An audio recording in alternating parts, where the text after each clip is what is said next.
हामीले चाहिँ हाम्रो बजारमा चाहिँ विभिन्न खाद्य व्यवसायीहरूले विभिन्न खाद्य पदार्थहरू जस्तै चटपटे, आलु निम्की, समोसा, आलु चप जस्ता खाद्य पदार्थहरूलाई चाहिँ विभिन्न प्रिन्टेड पेपरहरू जस्तै पत्रपत्रिका अथवा लेखिसकेको पुरानो कपीका पानाहरू, पुरानो किताबका पानाहरूमा चाहिँ बिक्री वितरण गरिरहेको देख्न पाउँछौँ। जुन कार्य चाहिँ विभिन्न खाद्य व्यवसायीहरूको लागि चाहिँ एकदमै सहज र एकदमै सस्तो सजिलो हुन सक्छ, तर उपभोक्ताहरूको लागि त्यस्तो कागजमा राखिएको खानेकुरा सेवन गर्नु एकदमै घातक हो।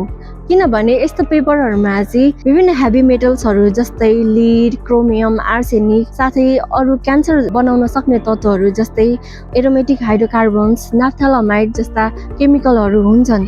जब हामी कुनै पनि खानेकुरालाई त्यस्तो कागजमा राख्छौँ, त्यसमा भएको विभिन्न केमिकलहरू चाहिँ त्यो खानेकुरामा भएको त्यो पानी, तेलमा सोसिएर चाहिँ डाइरेक्ट खानेकुरामा आउँछ र जब हामी त्यो खानेकुरा खान्छौँ, त्यो खानेकुरा सँगसँगै चाहिँ हामीले त्यहाँ भएको विभिन्न केमिकलहरू पनि खाइरहेका हुन्छौँ, जसले गर्दा हामीलाई विभिन्न मुटु सम्बन्धी रोग, नसा सम्बन्धी रोग, फोक्सो, कलेजोको क्यान्सर समेत हुन सक्ने गर्दछ। त्यसैले स्वास्थ्यभन्दा ठुलो अरू केही पनि छैन। त्यसको लागि हामी सबैजना सचेत हुन एकदमै जरुरी छ। हामी उपभोक्ताले पनि कुनै पनि व्यवसायीले चाहिँ खाद्य पदार्थहरू त्यसरी कागजमा दिइराख्नु भएको छ भने चाहिँ म यसरी प्रिन्टेड पेपरमा अथवा पत्रिकामा कागजमा राखेर दिएको चटपटे म खादिनँ, म आलु चप खादिनँ भनेर बहिष्कार गर्ने गरौँ। त्यसको साटो चाहिँ विभिन्न खाद्य व्यवसायीहरूले पनि एल्युमिनियमको प्लेट हैन अथवा प्लेन सादा कागजहरू अथवा पातको पनि अहिले टपरीहरू एकदमै राम्रो पाउँछ, त्यस्तो खालकोहरू चाहिँ प्रयोग गर्न सक्नुहुन्छ। त्यसैले विभिन्न प्रिन्टेड पेपरहरूमा राखिएको खाद्य पदार्थहरू नखाऔँ, विभिन्न घातक रोगहरू लाग्नबाट बचौँ र स्वस्थ रहौँ। धन्यवाद।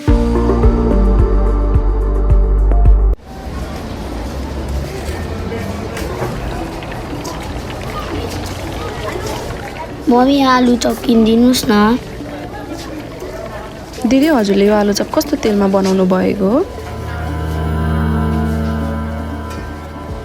मम्मी छिटो किनिदिनुहोस् न।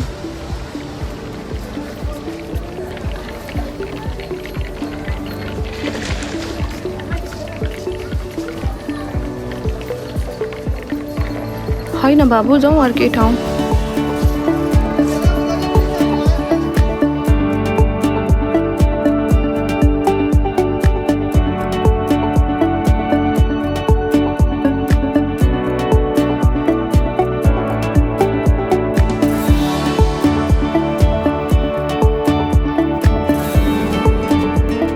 मम्मी अघि किन वहाँनिर हामीहरूले आलु चप नखाएको?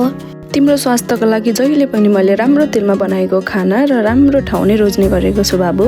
पटक पटक प्रयोग गरिएको तेलमा हानिकारक ट्रान्स फ्याट बढ्छ, जुन स्वास्थ्यको लागि हानिकारक हुन्छ। त्यसैले आफ्ना प्रियजनका लागि सधैँ ताजा र स्वस्थ तेल रोजौँ।